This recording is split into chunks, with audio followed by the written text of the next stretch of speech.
Welcome back to the table, friends. I am your humble host, GreyDMs, and with me as always is Owen. Yeah. So welcome to Season 2 of Tabletop by Night. Oh boy, Season 2. I know, right? We return to you via the interwebs after a elongated pause, but... Yeah, Paramount decided they wanted another season, so they're not paying us. They just demanded it. Yes, they just demanded it. So today, we have come to talk about a tried and true topic that we've discussed before, the origins of Vampire the Masquerade. We're going to talk about the people involved in the creation of it and probably hit on some topics that might be interesting to you. If not, you can skip ahead past all this stuff. And hopefully afterwards, we're going to be talking a little bit about making characters and how to make them a little bit more unique. Yeah. But we thought this season, we're going to dig into kind of going back to the original purpose of this, which is to effectively bring you things that we think are cool and interesting and discuss them in a relaxed, back and forth, no pressure to perform. So much pressure. Arena. So we're hoping that you sit along with us and enjoy and have some good, fun ear listening time. Just make sure you use your ears while listening for optimal listening. Yes. Okay, so today's topic, to what I'm going to be telling you about, is a little bit of a story involving some people. So I'm going to try to keep on a thread here. I may be bouncing around a little bit, but we're going to first introduce one of the characters, and that character may be familiar to some of you. His name is Mark Rein Hagen. Have you heard that name before, Owen? I don't think I have. Okay. Good. That's a start. Then this is going to be new to you. So, Mark Rein Hagen was born on August 30th, 1964 in Ohio, United States. So, he's a pretty interesting guy. He said that basically his father was a Lutheran pastor. Oh. And their town was a place where basically young Lutheran pastors would come to kind of apprenticeship almost. It's a thing. Like they would basically spend time with his dad, learn the ropes, like get... This is the junior pastor? Yeah, kind of. And then they would like kind of cycle out. And so he had a lot of people coming into town that he interacted with. And lo and behold, one of those people, one Sunday after church, sat down with him and his dad and were like, have you guys heard of D&D? This is the gateway drug. So obviously his dad seems to be probably a more nerdy Lutheran pastor than the type I'm used to. Let's just say I've never met a nerdy pastor, but okay. He said he was already wargaming and playing things like that, but basically, I remember this is like halfway to a heretic. This is mid-70s, approaching the 80s. And basically he went over to this guy's apartment with his dad. They sat down. They went through a dungeon. His dad played a dwarf cleric. He played a elf warrior. And the two of them never looked back. Nice. So basically with this interest, he grew up with a strong interest in storytelling and role-playing games, which would later influence his career. At an early age, he basically went to the next town over and found some geeky friends to hang out with and play games with, which lasted for a while, but unfortunately he wanted things like plot, story, and not just an endless dungeon crawl. Yeah, and it's kind of, most of the people at the table want the kick the door down, stabby, happy times. Yeah. But where our story really kicks off is when he eventually went away to college. So apparently he attended high school in Germany, and he also taught, like, what did he say in the podcast? He said he taught surfers how to play or something in Australia. Okay, this guy gets around. Yeah, this is an interesting guy.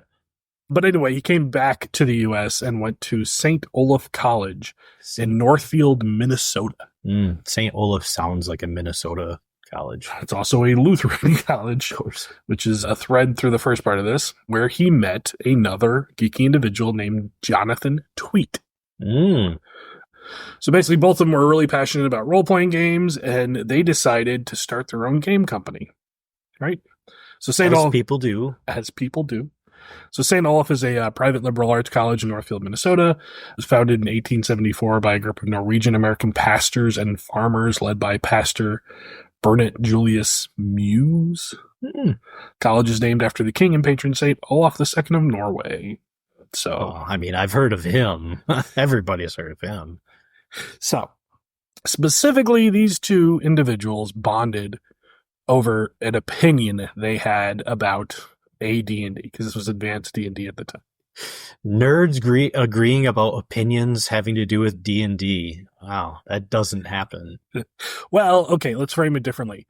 Two nerds agreeing that their opinion is different than everybody else's opinion. Yeah. Different and more correct. Yeah, that makes sense. So, Jonathan Tweet started his journey in the world of tabletop RPGs in the 1970s when his father gave him his first Dungeons & Dragons game.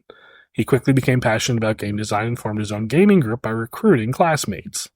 So he graduated valedictorian from the Rock Island High School in 1983 and went on to study psychology and sociology at St. Olaf College in Minnesota. All just so he could make a better tabletop gaming game. Better game. These people are like, some of those may take umbrage to that later on. So basically both of them find themselves in St. Olaf College along with some other people that are going to pop off here. That basically is this weird little microcosm of RPGs during the 90s. Mm-hmm. Like, this very feels like the low budget TTRPG version of like that Facebook movie where like all the people were in the right place at the right time. Mm-hmm. So the two of them bond over this need to basically have their types of games made. Mm-hmm. And they create a company called Lion Rampant. Lion Rampant. Yeah, right. It's kind of weird. Yeah. And they basically decide that they want to make a game that makes you feel like you're playing real wizards Mm-hmm. instead of kind of like the advanced D&D, like you cast the spell level, Right. blah, blah, blah. So they come up with this idea of this game called Ars Magica. And it's this whole kind of notion of troop-based play. There's like a bunch of big ideas in this game. Mm-hmm. So Ars Magica was a medieval fantasy RPG set in mythic Europe. The game introduced innovative mechanics like troop-style play and a flexible magic system. Basically, both of them initially focused on a game that like basically did wizards right, but their premiere product was basically not ready for their first trip to Gen Con in 1987. Mm-hmm. So Ars Magica is a game that continues on today. It's I've heard of it. 5th edition. Yep. It's also known of like basically one of the first games where spellcasting was a more complicated, like fluid process where like there's, I don't want to say it's a direct lineage to like Mage, the Ascension and stuff, but like definitely was not, I'm casting a level 7 spell. Yeah, I can do it because I have that spell slot. But it turns out that basically it takes a while to write a game. So they weren't ready when they went to Gen Con for the first time. So what they did invent was a game called Whimsy Cards, or a product called Whimsy Cards. This is what they brought to Gen Con in 1987. Basically, it was 48 cards and a 4-page pamphlet that became pretty popular among gamers. It was supposed to introduce, I think, ways to interrupt the story in like a role-playing game. Okay. I can get behind that. It's one of my favorite things to do.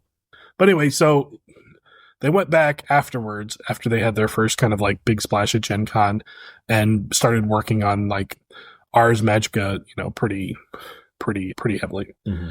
So Jonathan Tweet, he basically used his inheritance to fund the company. No. Which allowed them to purchase a Mac Plus computer and 2 floppy drives. Whoa, these guys are freaking ballers. And the name Lion Rampant was based after the heraldic symbol of St. Olaf College. Oh, bringing it all back. Yeah. So initially it was a volunteer organization attracting other local gamers and enthusiasts to help with like the company's project. But eventually a woman named Lisa Stevens came along. So Lisa Stevens was a recent graduate of St. Olaf's, and she joined the company and provided editorial experience. So she became an essential part of the team and helped shape the company's early publications. So now we can talk a little bit about Ars Magica more in depth. So players take on the role of Magi, members of one of the House of Hermes. That sound familiar? It does sound familiar. And their custos traveling throughout mythic Europe in 1197 to 1199. The game introduced a revolutionary magic system. Unlike previous role-playing systems, magic was not simply a list of spells. It was a fluid and dynamic system that allowed players to come up with their own effects and implement them. That's cool. The first edition of Ars Magica was published in 1987 by Lion Rampant. So basically, troop-style system. players took on multiple roles within a single group known as a covenant. Mm-hmm. Each player can have multiple characters, and they take turns being the story guide who runs the overall plot. That's interesting. The magic system of the game features a unique, flexible magic system. It was a historical supplement. The first edition was supported by several supplements that expanded the game's settings and mechanics. They included books on different magical traditions, historical backgrounds, additional rules. They published several adventure modules, such as the Bats of Marseille and the Broken Covenant of Calabas. Oh, sounds epic. Its innovative magic and storytelling had basically a high impact on the RPG industry. And of course, it went on to be reprinted and revised multiple times, leading ultimately to the 5th edition, which was published by Atlas Games in 2004. So, you've noticed one connection already between Ars Magica and World of Darkness. I'm starting to see the Tremere in there. Yeah, House Tremere was the first connection, basically reappearing in the World of Darkness as a vampiric Tremere clan in Vampire the Masquerade. The Order of Hermes itself was a magical part of Mage the Ascension, and the Mage's flexible system basically was heavily inspired by Ars Magica. That makes sense. In the early days of World of Darkness, the history of Ars Magica was treated as broadly canonical for the World of Darkness. For example, the timeline of the Orders of Hermes in the original Order of Hermes tradition book was largely derived from the timeline of Mythic Europe presented in the Order of Hermes sourcebook for Ars Magica. Later products for both games broke this connection as the history of the World of Darkness began intersecting with and contradicting the time frame of the setting of Ars Magica, and as Ars Magica published future-facing books like Mist Ridge that contradicted the establishment of World of Darkness. Nevertheless, the setting and the characters of Ars Magica continued to inform the history of World of Darkness. For example, Vampire of the Dark Ages took place in 1197, the same year as the default setting for the first 2 editions of Ars Magica. That's kind of cool. Yeah. I would like to get back to a Dark Ages game. Yeah, I think it's a pretty good time period to explore. Mm-hmm. So by 1990, Lion Rampant encountered financial difficulties, and Lisa Stevens, who had joined the company and later would become a key figure at White Wolf, pitched the idea of a merger to both Mark and a gentleman named Stuart Wike. So this is another person in our story. Basically, he was born May 10th, 1968 in Freeport, Illinois. Him and his brother began self-publishing a magazine called Arcanum in 1986, which they later had to rename White Wolf because Wizards of the Coast went after them. Of course. Basically, Stuart, at this point, Jonathan Tweet kind of leaves the scene. He's not really part of it once they become White Wolf. Mm-hmm. And Mark kind of partners with Stuart, and basically the two of them are kind of like the driving force behind basically White Wolf Publishing as they kind of get created. So anyway, they produce White Wolf. First issue of White Wolf magazine was published in August 1986, which was handcrafted. Wow. They handcrafted the early issues by photocopying and stapling them together. So they went to like an Office Max and they're like, we need you to spiral bind all these books. Probably just a library. Yeah. By issue number 4, they had moved to professional printing. Ooh. By issue number 8, they had already featured a glossy cover and marked the official change to White Wolf magazine. Nice. Basically, Stuart served as the editor in White Wolf magazine until 1992, until his leadership. Under his leadership, the magazine won awards for Best Professional Adventure Gaming Magazine in 1991 and 1992. So in 1990, they merged with Lion Rampart, becoming White Wolf Game Studio. So at this time, basically, they have Ars Magica, which continued to be published in White Wolf, and basically had some measure of success. Mm-hmm. Well, I got to say, it only looks like things can go up because Lion Rampant sounds nowhere near as cool as White Wolf. So basically, in a podcast, actually, Mark said that during this time, even though they were publishing Ars Magica and they were going to Gen Con to sell it, he was still basically eating, essentially ramen noodles and like day old, bagels and stuff like that. Broke. So they were trying to figure out, like, the two of them were trying to figure out what is the next big thing they could do. And this is where we have to kind of like set the scene because this is like a pivotal event that we need to talk about. So remember, this is basically 1990. So let's talk about the 80s, right? So in the 80s, the U.S. kind of went through a period of time, or the world went through a period of time where corporations for the first time stepped forward and kind of started asserting their influence on things, like, you know, Reaganomics hit, the growth and the prosperity that had led post World War II had gone through like turbulent social change, and eventually the people with money in their hands started to like, well, can we decide how the world works instead? So people that were not necessarily growing up in the 80s, but people who grew up and then faced the 80s as their pivotal decade are often people that have a sour view on their relations. So we're talking about Generation X here, whose parents were usually baby boomers. They were kind of born into a world where they were told these stories about the greatest generation. They looked to their parents who kind of had the most optimal generation to grow up. And they were growing up into an age where people were starting to scourge around and like kind of grab pieces of power for themselves and prevent others from coming up. We like to call that pulling the ladder up behind you. Yeah. So by the time we like start getting close to the 90s, you end up seeing this kind of notion in pop culture that the future is kind of bleak. So if you start thinking about like 80s, like late 80s fiction and stuff like that, especially like the type of movies and stuff, Blade Runner, Running Man, the Going to Mars. Going to Mars? Schwarzenegger. Total Recall. Escape from LA. Escape from LA, right? Yep. Like there's this kind of sense in pop culture of just like, oh, the future's going to go to hell in a handbasket. Like the birth of the post-apocalyptic kind of it for America. The post-apocalyptic kind of scene was really happening. Mad Max. Yeah.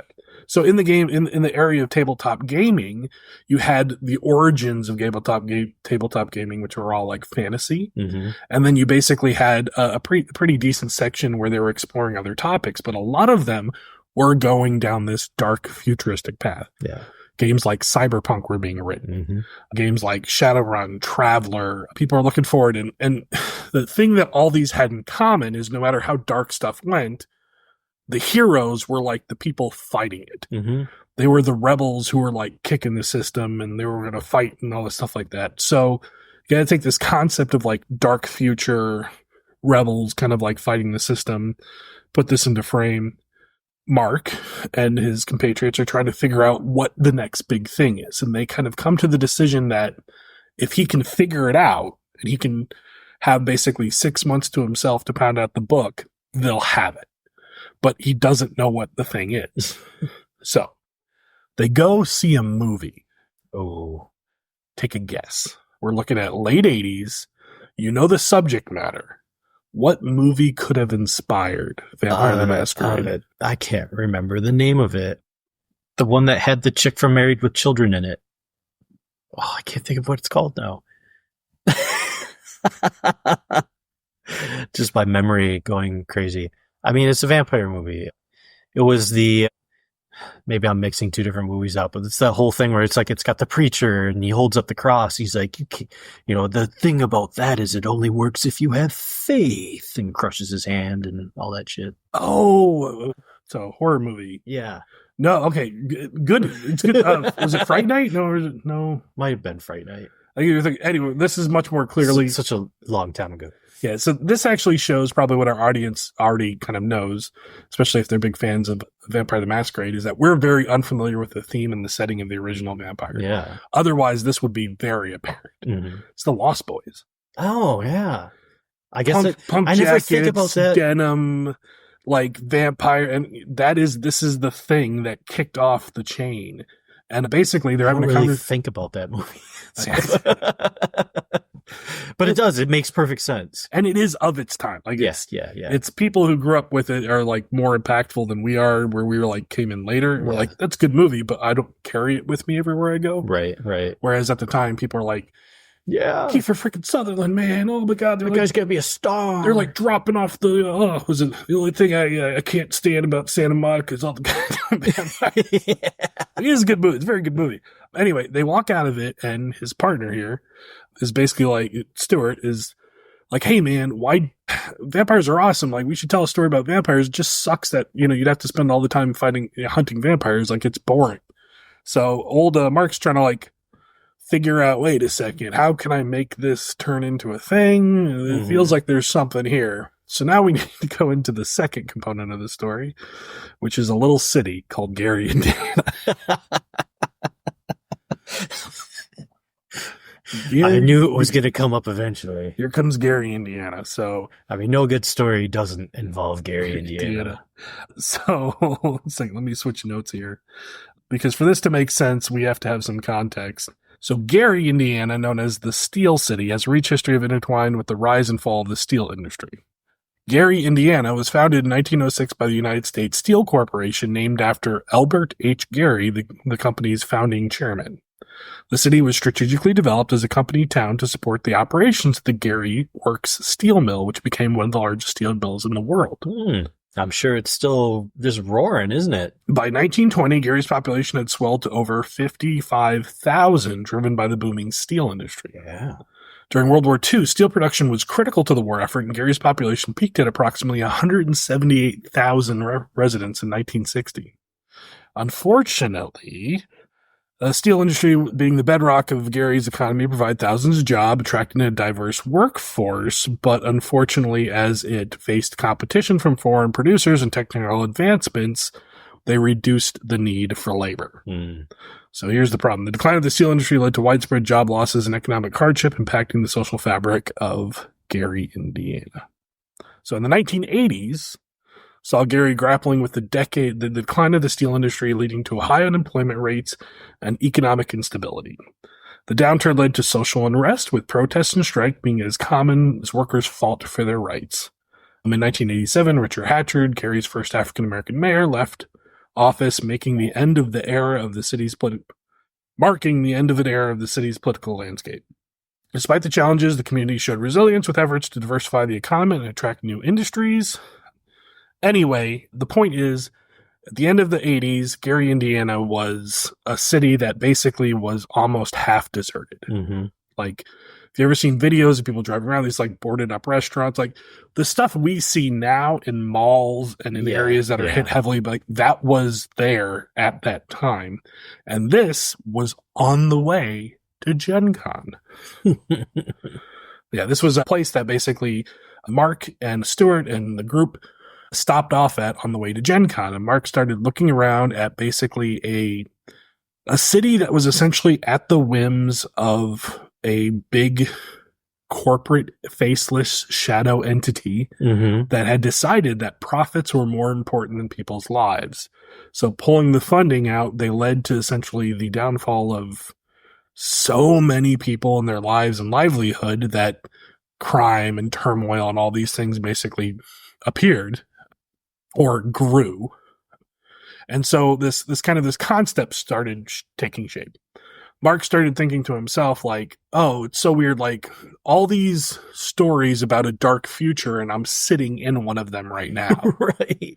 Like, this place is essentially suffering by that, like, cabal of rich people who make decisions that ruin the average person's life. And he's like, these are basically modern day monsters. If you were going to tell a role-playing story about modern day, you'd be kind of telling this story about, like, basically the monsters, the people they affect, you know, and basically the ramifications and the few who kind of fight back. And then his particular stance in role-playing and storytelling was like, well, wait a second. What if the story is not about heroes fighting the monsters? What if the story is about monsters struggling with the need to be a monster, to be the shadow in the dark, to be the creature that has to prey on people? I still consider them heroes. Yeah, you do. So in 1991, on the road to Gen Con number 23, Rein Hagen conceived the idea for Vampire the Masquerade, which became the main project in 1991. The game was published the same year and became an immediate success. So, all right, so let's talk a little bit about the influences that had. So one of the questions that often gets is like, well, what about Anne Rice? Like, so many of the movies that influenced the White Wolf, you know, basically World of Darkness universe, especially even like Lost Boys, was essentially influenced by Anne Rice's Interview with the Vampire and all these other kind of works. Turns out Mark didn't read Anne Rice until after.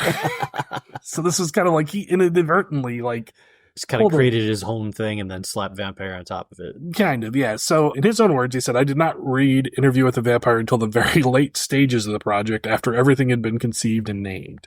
It was only then that I realized that all the great 80s vampires movies had been so inspired him, had also then been inspired by Anne Rice. Mm-hmm. Imagine a surprise. Such a huge effort was to do something unique and different from her great project, and it turned into borrowing from borrowers, which basically that's how art works. That said, what Vampire the Masquerade did differently than other vampire setting was to mash up the ideas and concepts from outside the horror genre, such as mafia movies, geopolitics, heist movies, medieval fantasy, cesspool politics, court intrigue. So there's a really great question here that someone asked him, and he said, basically, someone once said that he described living in the world of darkness as like standing on a turd in a toilet and someone just flushed. Okay. I thought you liked that. Yeah. So his response is, I vaguely remember saying something like that, but I've said a lot of things over the years. But it does sum up a lot of what I think the world of darkness is about. The idea that no matter how rich or powerful or how close to immortal you get, you are still mortal and you still must suffer. Then, in fact, you might suffer more. It's the whole entitledness trap. Wealth and friends and power do not truly give life meaning. The universe is huge and unknown, and we are tiny and unknowing. This realization scared the crap out of me when I was a teenager, and I still find it the most frightening idea that there ever was. It scared H.P. Lovecraft in the same way it scares me. It is the idea that ties together every World of Darkness game. Sure, become powerful, become a beacon of delight, fight against the worm, but you can never beat the facts. So, also of note, this is pretty interesting. So, Vampire the Masquerade kind of intertwines the whole Cain mythos into, we talked about before, but like that took a lot of stuff from biblical references and, so like kind of they're asking like, where did that come in? Turns out that Stuart Wick had a comic book where Cain was a vampire and Mark asked him if I could borrow it. And since he was my business partner, he said, hell yeah. That was the big turning point, actually. Until then, I was trying to shy away from religion. After that, I went all in. The game in the world became about religion and belief. Mm-hmm. My father was a Lutheran minister, and I thought that played a huge role in not only Vampire, but the whole World of Darkness series. I was also fascinated by what made people believe so strongly when I didn't seem to believe at all. Talking about the theme, the power of belief, fueled the second half of Vampire game design. So that's pretty interesting. Yeah. So why did Vampire the Masquerade take off? Because basically they released first edition. First edition essentially sells out very shortly. They go back to the printers, but rather than just printing a second copy, they actually go back in and tweak some things. Also release like 8 books or something like that. Mm-hmm. And then they basically the next year they did a hardbound like second edition printing of like World of Darkness, which is where most people started. So turns out, at least Mark's concern is that there's some basic pretty simple reasons why this took off. One, the time period, as we discussed.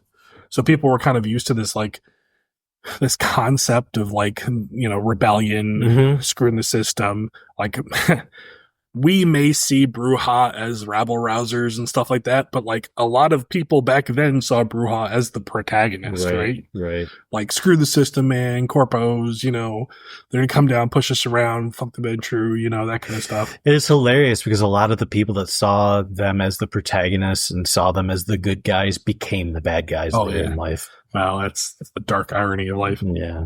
So the other reasons mechanically was the system was basically like built upon a dice pool system that was going to basically be between like 2 and 10 dice for most rolls. That's super easy to tell someone. Mm-hmm. You just like, hey man, you're going to pick up a number of dice based on the dots on the sheet and tell me how many 8s you get or whatever it is. Right. Super simple to sit down. Like you don't even have to do any math.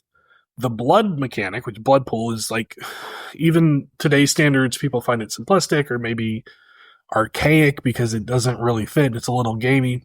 It's super simple to explain to person. Right. Like, you're low on blood because of your blood dots, go feed, or hey, you're going to suffer. If you want to do things, spend blood. Right.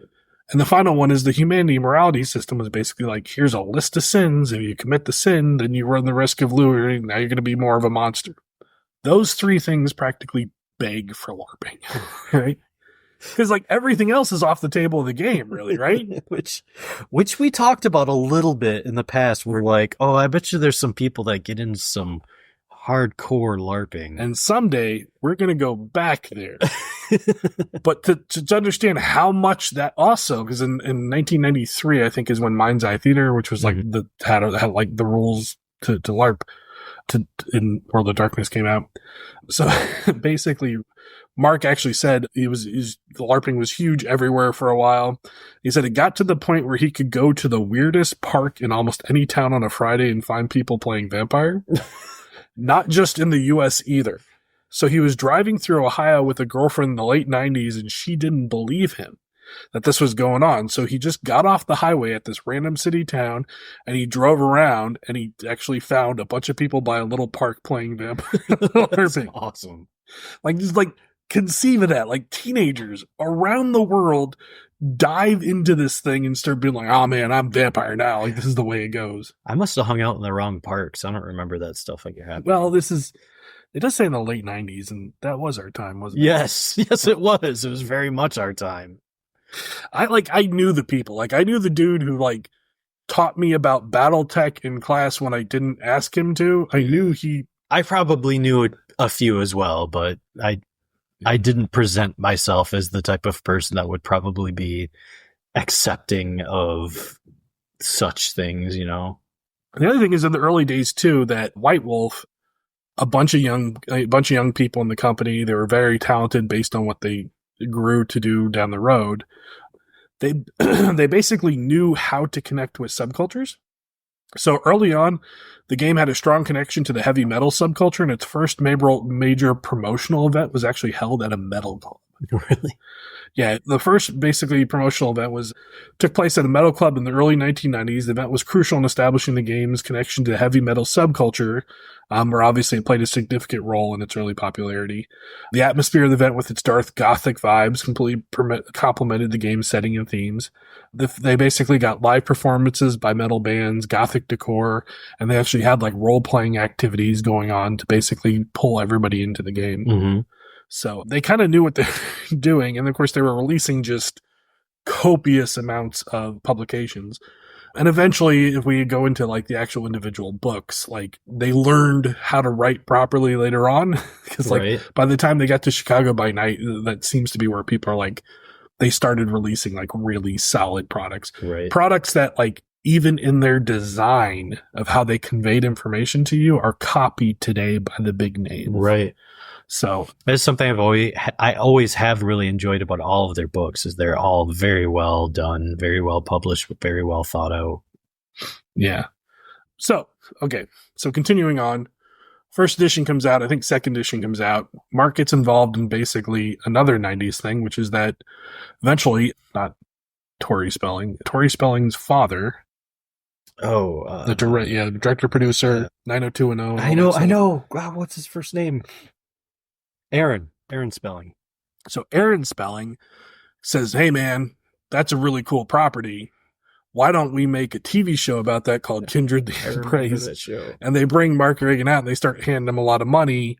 And he starts sitting out there. And unfortunately, like he gets involved in Hollywood, and Hollywood kind of, they go listen to his opinions on like how it's just kind of like egos and people stabbing each other in the back, and it just doesn't go well. And then eventually, like the main character of the series, the actor died. Oh, I didn't know that. So yeah, there was no way to continue after that. So then by the time he kind of came back to White Wolf and stuff, essentially the company was trying to kind of like move on and iterate, and he had a bunch of people who were writing supplements and stuff for him.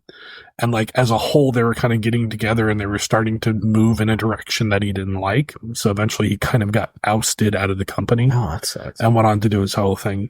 So after that, he went on to do a bunch of game design. I guess he continued to do a bunch of game design even to this day. He did like I Am Zombie, and he's got his own company and does a bunch of products. He's on LinkedIn. You go look him up. That's kind of funny. Like I got his little bio. He was like, I've been a professional game designer since I was 15 years old, and got my first paycheck from a magazine. Some of my own games have been pop culture icons in their day and continue to have impacts, such as Vampire the Masquerade, and some games I helped launch are still making hundreds of $1 million a year, such as Magic the Gathering. Oh shit. the first and seminal carding trading game. When it came to creativity, writing, and editing, I'm at the top of my game, and I feel it'll be a great asset to your company given my deep experience in the game industry. There was a problem with my brain realizing that this dude was on LinkedIn, like looking for collaborative work. Yeah, and I was like, dude, you made Vampire the Masquerade. Like, this is, for us, this is like a pivotal thing, and like, here you are. But like, the truth is, these things don't make that much money. Yeah. That's unless you're like the publishing company that owns them. So with that, let's go back into some of the people, and I want to just talk about some of the people he was interacting with to explain like how weird it is that these people like were together at this time.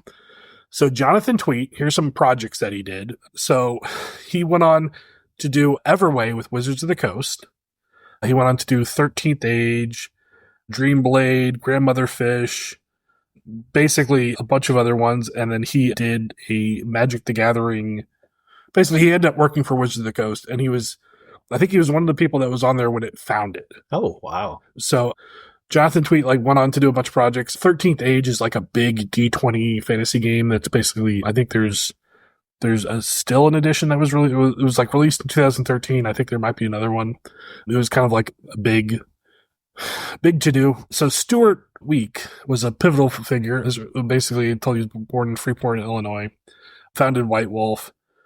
So he basically had a heavy influence in Mage the Ascension. Mm-hmm. He was particularly passionate about Mage the Ascension, a game he co-designed and contributed significantly to. He also worked as an editor and contributor to various game books and novels within the World of Darkness universe. So he went on to do Nocturnal Media, basically, which is the company he founded, and then unfortunately he passed away shortly after that. But Lisa Stevens. So, out of all this, Lisa Stevens, basically, remember, she came over and she helped with a lot of the editorial work and getting shaped over that. So basically, she left White Wolf in 1991 to join Wizards of the Coast, becoming the first full-time employee of the company. Oh, wow. She played a key role in the publication of Magic the Gathering and launched the Duelist magazine to support it. Lisa became the brand manager for both the RPGA and Greyhawk and later managed the Star Wars role-playing system. She then went to found Paizo, which is basically one of the big mega giants. Like, these are the people who run most of the TTRPGs out there. Right. Like, so not only was she in Wizards of the Coast from day one, which is why, like, Mark was there during, like, the Magic Gathering and stuff, like, these people all at one time lived in a house together. They all collaborated. So, like, they went on to find all these projects and basically just essentially essentially build the TTRPG scene, you know, and their names are just littered throughout, like, if you just start looking at all their, like, accolades, you're like, wow, they're part of this company, that company. One of them founded Atlas Games, which we mentioned, which was another big group, you know, like, it just, these people were basically everywhere, and they all had a part in talking about the game that we, you know, what to do. It's kind of crazy because of this, so many other larger games took off, and it's just like, oh, it's unfortunate that this game isn't as big as those games. Yeah, I mean, so still, like, Vampire the Masquerade is, if you look up the statistics, it's still like the fourth most popular game of all time. Okay. So we feel it's a lot, like, not as represented because it's probably just our personal bias. And you just don't encounter people who are like, man, on the weekend I play Vampire. Like, people, like, normal people don't say that. Well, it's true. It's a little weird. I always have to explain to people when they're like, what is it? Like, it's a vampire. They're like, wait, what? I'm like, it's a game. Okay. Like, I get it. D&D is the digestible thing that you know, but like, it's just like that. But like, when you're completely different. Yeah. But when you're talking to people about, like, RPGs, they're like, it's the big four, right? Like, it's at the top and they're like, oh, I got it. I understand what that is. I also think it's really interesting that the people who were trying to make a game where you got to feel like wizards ended up making a game where you played as vampires and then went on to found the company who bought D&D. Yeah. Like, and they're like, we're going to make our own D&D with blackjack and hookers. Like, you know. So anyway, in 1998, after World of Darkness was well established, Mark began working on a sci-fi RPG titled Exile. He basically, this is kind of weird. This was like his big project. I think it was when he was kind of at the position where he was like, I don't agree with what White Wolf's doing anymore. I don't agree with the definition they're going. Because remember, like, this is leading up to almost 2000. Like, this is really close to when we got in. Yeah. And we know that after he left, and after, like, I think the revised edition came out, that's when they were like, oh, let's redo it as Requiem. And for a lot of people, the early version of Vampire the Masquerade has this kind of, it's like Lost Boys. It has a little bit of a hokey, like, action, exciting vibe to it that they feel never went on. And we never really saw that because we saw, like, the polished product. Right. And then we saw Requiem. And Requiem's, like, very dark and, like, into, like, the gothic existential horror, while this was all, like, the kind of punk kind of. Yeah, you think of the original as, like, punk rock, and then you think of what we played as more of a goth. It's goth. Yeah. Very much so. So you could tell, like, he basically wasn't, you could tell he wasn't really kind of, like, vibing with the stuff that was going on. He's released a bunch of games since. Like I said, he's I Am Zombie, and he's got doing, like, he likes, he also moved to Georgia. Not Georgia, but, like, the country Georgia. Oh. Because apparently... How's that working out for him? Yeah, apparently, like, vampire players were stalking him, and he had to, like, get out of the U.S. Wow. to be in a place that they couldn't enter. So, that's, like, crazy. Yeah, but he's constantly in there, like, releasing projects and stuff, but he ends up getting into a lot of stuff that uses, because he's, like, a very creative mind that tries to, like, play with the idea of storytelling, dice and cards, and, like, personally, a lot of the stuff feels like a direction I don't like going in, but, like, you can tell it's still, like, these are these, like, passion projects that he's trying to kind of launch. He created this whole game called, like, the Succubus Club, and the Succubus Club is essentially the LARPing group. No, basically it is. It's like the third. So if you have, like, the way he visions it, because they're vampires. Yeah. It is the third faction in World of Darkness, like in the old World of Darkness. But, like, the way you play the game is you basically have, like, a deck of cards, and, like, the dealer gives each group cards, and they go out and they try to, like, build the best hand they can by, like, manipulating people and making favors and trading cards. So it's a party game. And he says it's some of the funnest he's ever seen people have, because you have to play it in a room of, like, 30 people. Yeah. And people are like, I heard you had a queen that was red.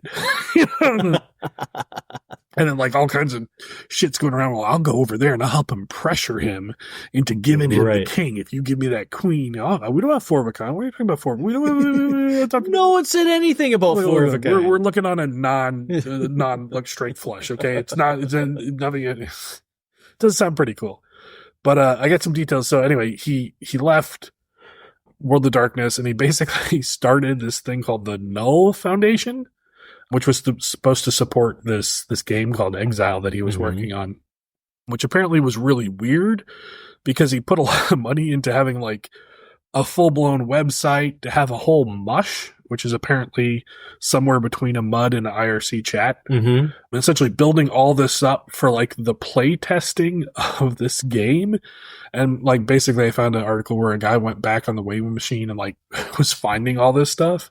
But the game never really got made. And later on, he made a game that most of the stuff probably got worked into, but it had some kind of interesting design concepts here. So basically, the mood of the game is that layers of conspiracy so thick, truth can never be known.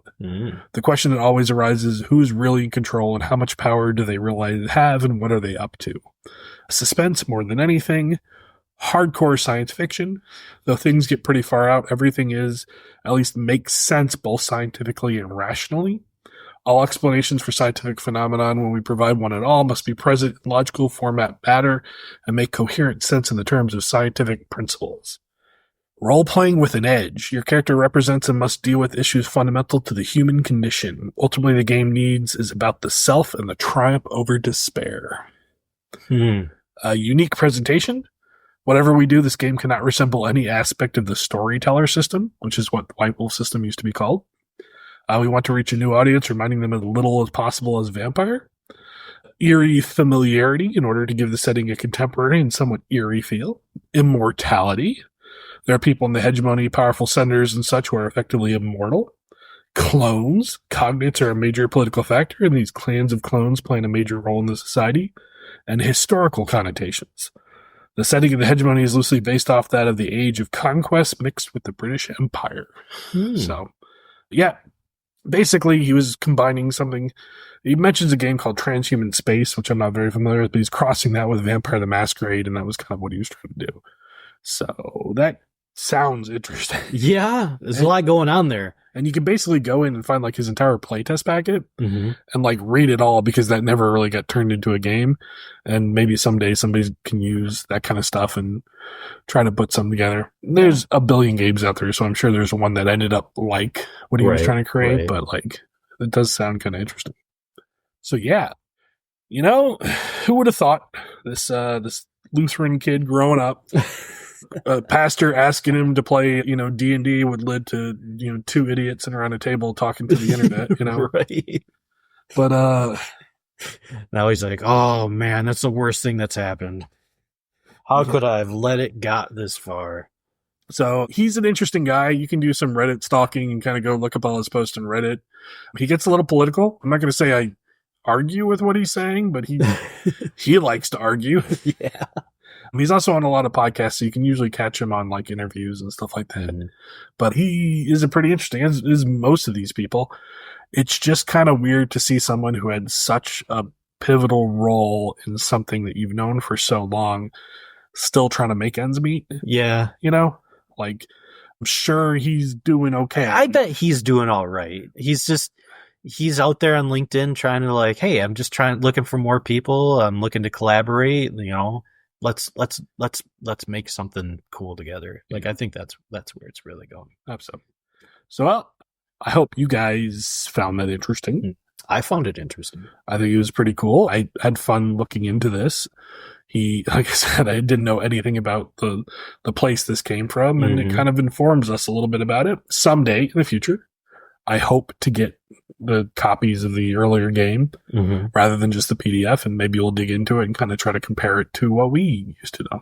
So, yeah, it would be really nice to get like hardbound copies of some of this stuff. Yeah, the original was, because second edition is hardbound. The first one's going to be a paper cover, which might be really hard to find. Which is like next to impossible. Yeah. So, but hey, we can dream, and maybe someday we'll just pay the stupid amount of money for somebody on eBay. Yeah, I agree. So before we go, wanted to talk a little bit about a topic that I think we're going to explore in some of the podcasts coming forward. So this was a suggestion by a very dear friend of the podcast, who's the only person who filled out the survey. You, my friend, are a wonderful person. What a gem. Yeah, we love you for that. But we generally wanted to talk about this topic, and we're not going to spend too long setting it up, but we do want to have this discussion now so that we can talk about examples in the future. So the topic is, how do you play a character that is not like all the other characters of that clan or class? And how do you do that well without kind of being a lunatic at the table or playing something that just doesn't make sense? Yeah.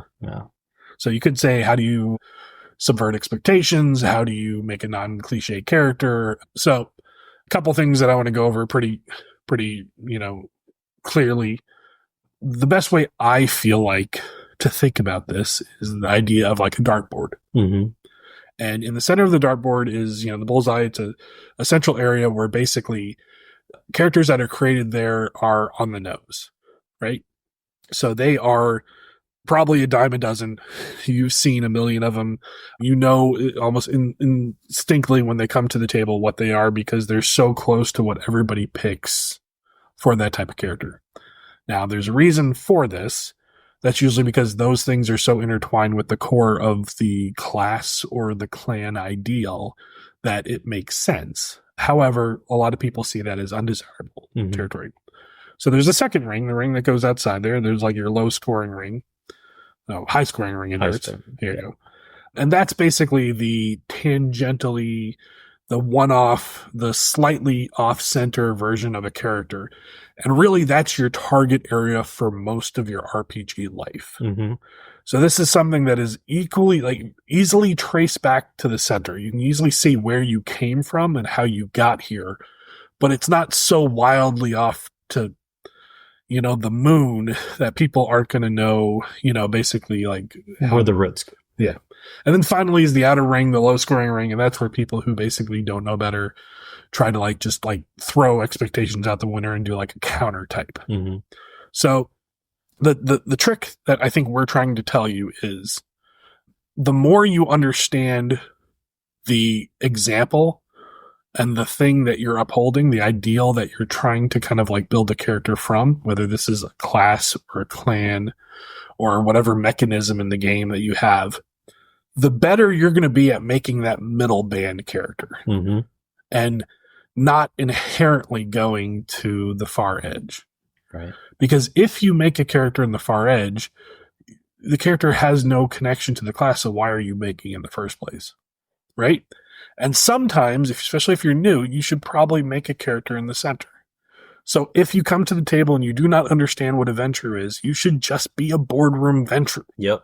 Just sit down, have a great time, do it. If you've seen 100 boardroom ventures, you've played that character, you know what it is, then you also know the core ideals and tenets of what make a venture, and you know how to make another character fit.